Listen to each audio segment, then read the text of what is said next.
Naam, asante sana Joash Onsare. Hapa nipo katikati ya mji wa Kisii, ambapo kutoka asubuhi nimekuwa nikifanya matembezi kuangalia maduka mbalimbali, hali ipo vipi mjini, hasa kuhusiana na maandalizi ya maandamano hapo kesho.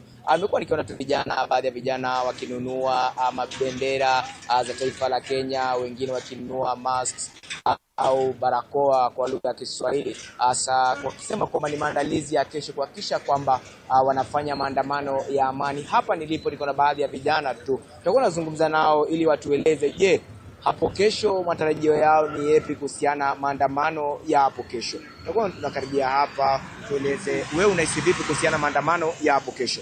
Maandamano kesho lazima, vile ilikuwa imeratibiwa, lazima kesho kutakuwa na maandamano. Na ile kitu mimi naomba vijana tutokelezee kwa wingi, na kitu kingine tuwe watu wa amani. Na kama unajua unakuja kufuruga maandamano, heri tu kae nyumbani. Na upande wa polisi mimi naomba watupe tu amani, wasikuje kwa vita. Sisi tuko maandamano kwa ajili ya wenzetu waliokufa mwaka uliopita. So mimi naomba maandamano kesho itakuwa na ikuwe ya amani, na hakuna mtu mwenye atakuja kuvunja duka ya mtu ama kufuruka kwa vyovyote vile. So kwa hivyo kesho maandamano ipo na tutakuwa na amani, na polisi pia watulinde, wakuje kwa wingi pia, lakini watulinde. Yes. Naaminika kwamba baadhi ya wanafunzi leo wamefunga shule. Je, wale wanafunzi ambao wamefunga shule, wito wako kwao ni upi? Walimu pia wamefanya vizuri, wamefungulia watoto mapema, kumaanisha wanajua maandamano itakuwa kesho. Wanafunzi wakae nyumbani na wajiansi wafanye maandamano kwa amani.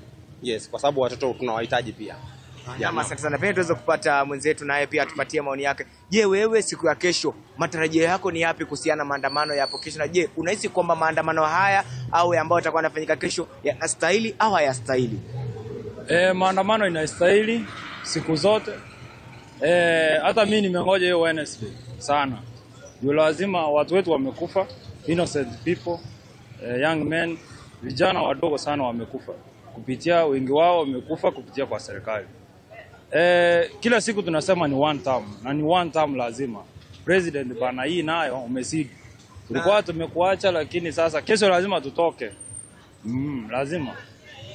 Naam, asante sana Stanley Nyaringita. Ukisikia tu je, tukiona kwamba vijana wapo hapa wanajaribu kununua barakoa, wengine tunaona wananunua vibendera, je, hii ni mojawapo ya ishara kutuonyesha kwamba maandamano siku ya kesho yatakuwa ni maandamano ambayo yatakuwa ya amani? Maandamano, ukiona mtu amenunua kitu kama barakoa, hiyo bendera, lazima, yani hiyo ni kuonyesha kwamba ni heshima juu ya wale wapendo wetu wamekufa, na amebeba bendera ya nchi. Mbona umpige risasi ama tear gas hajakurusha mawe?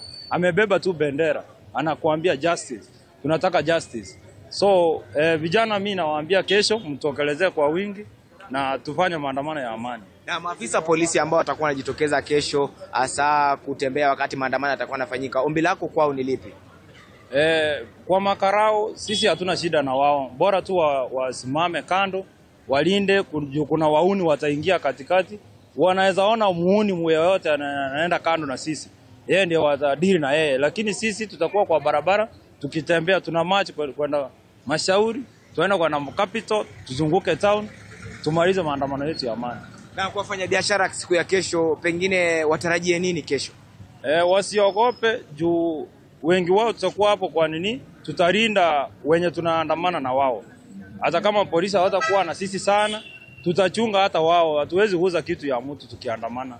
Tuko kwa heshima tu, peacefully demonstration. Na wale watu ambao watakuwa wanakuja mjini Kisii kwa nia ya kuweza kuharibu au kubomoa maduka ya watu, hiyo mimi nawaambia, hiyo ni onyo tunawapea. Hiyo ni hali hatari tunawapea.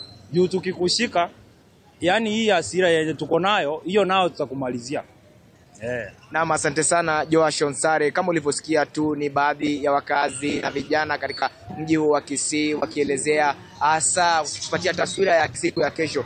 Onyo wametoa kwa wale ambao watakuwa wanatumika hasa kufika katika mji huu wa Kisii kuvuruga maandamano ambayo yatakuwa yana amani. Na vile vile wameweza kuwasihi vijana kutokubali kutumika na viongozi ili kuja kuleta vurugu katika mji huu wa Kisii. Wengi wakisema kwamba maandamano haya watakutana mwendo ule wa saa 4 kamili hapa mjini Kisii ili waweze kufanya matembezi kutoka mji mkuu mkuu wa Capital kuelekea maeneo mbalimbali hasa ya katika kaunti hii ya Kisii. Sina la ziada ila kuregesha usukani kwako studioni Joash Onsare.